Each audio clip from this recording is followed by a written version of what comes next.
1999 marks the 75th anniversary of Jost Tavern on Anaheim Street.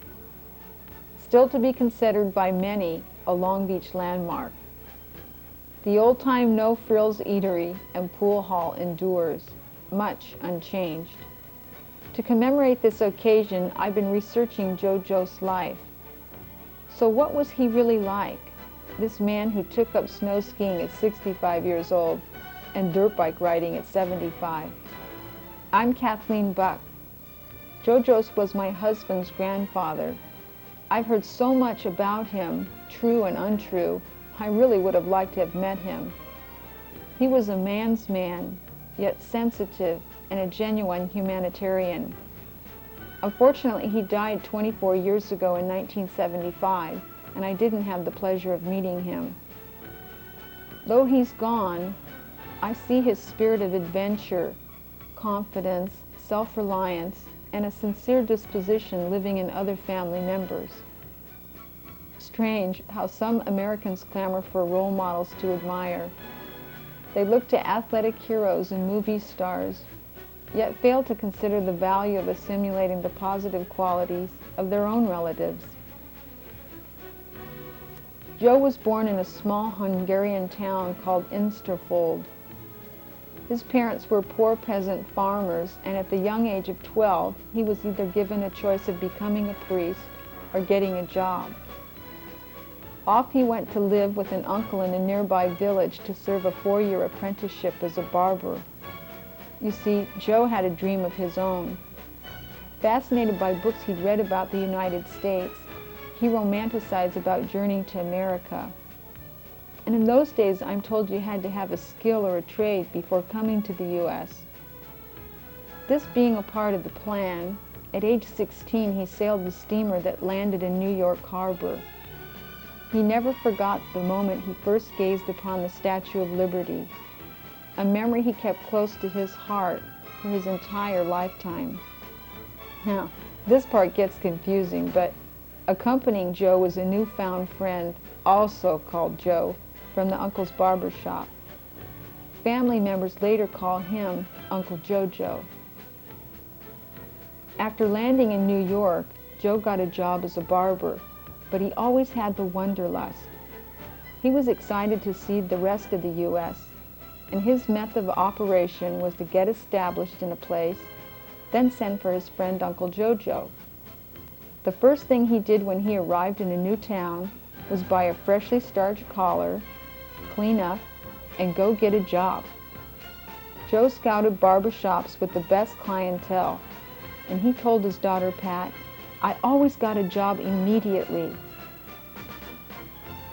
He worked his way westward, venturing from New York to Chicago, on to Denver, and then wound up in Upland, California, where he met his future wife, Edith McKean.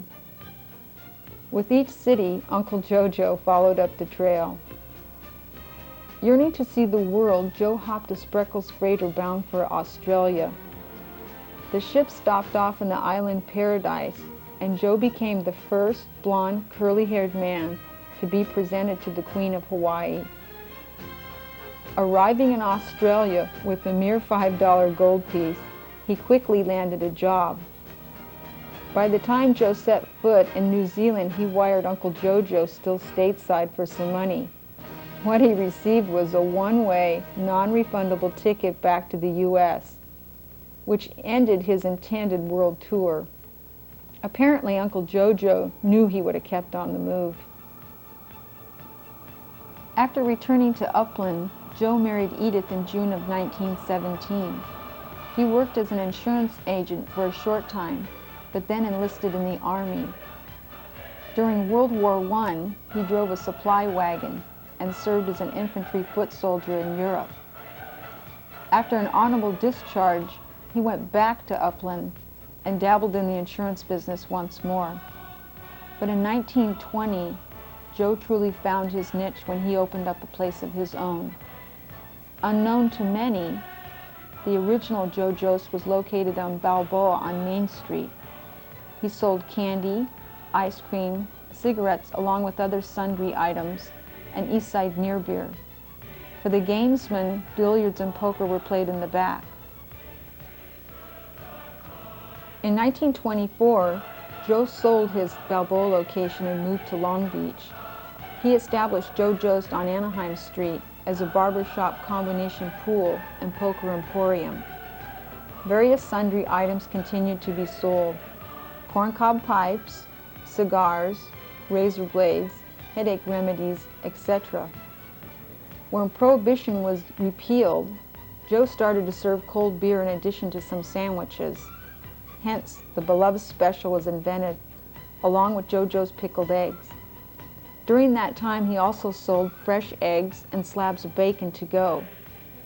Soon thereafter, the Barbering Commission came in and informed Joe that it was much too dangerous to cut hair where alcohol was served and consumed. So out went the barber chairs, and in went the now old initial engraved booze. Joe was a tenacious worker and managed to cut costs during the Depression years by using his business savvy. Electricity costs were high. He'd turn the lights off and then turn them back on again when he heard potential customers approaching in traffic. As the years passed, his son Joe Jr. became a partner at, quote, the store, unquote. This acceptable title for the family tavern was given by Joe's wife Edith, a proper teetotaler. Joe was able to take even more time off having Joe Jr. in charge in his absence. Of course, there was a few squabbles about the rearrangement of bread stock and other condiments. But that was the price Joe had to pay because he had a passion for camping and fly fishing. He'd take long trips for 2 to 3 months at a time. And in spite of his great love for people, Joe cherished his solitude. For the first few weeks, he enjoyed setting up camp and being alone. After that time, all friends and family were welcome. He even acquired the nickname Sierra Joe. It seemed an appropriate name since he had a pure reverence for all animals, nature, and the beauty of the stars. Joe spent his retired years first in Desert Hot Springs. There he learned to dirt bike and spent a lot of time swimming and taking saunas. He also fed the coyotes. His daughter Pat said, "My daddy wasn't afraid of anything." When he quit driving, he moved to Leisure World. There he played billiards and cards and attended all the dances. Oh, I forgot to mention, on his Atlantic crossing, he rode steerage, but spent most of his nights on the upper decks when the ladies found out what a fabulous dancer he was. Naturally, Joe made a lot of new friends at Leisure World with his magnetic personality and the mini JoJo's bar he set up on his patio. Books and music were always very important to him. Forever an opera fan, he continued to listen to all kinds of music. A self-educated man with a thirst for knowledge, he selected to read mostly factual books. The only novel he ever read was Old Man and the Sea. Remember that old saying, you can pick your friends but not your family? Well, after my investigation, Joe would have served as a terrific role model for any age group, and many of us would have selected him as a family member. His memory is still honored by the camaraderie of the customers. So, in the tradition of his the-come-as-you-are atmosphere, the paint-stained painter sitting next to the lawyer dressed to the nines will be toasting to honor Joe Jost's memory and to pay tribute to the 75th anniversary of Joe Jost Tavern, still family-owned and operated by my husband, Ken Buck. Happy birthday, Joe Jost!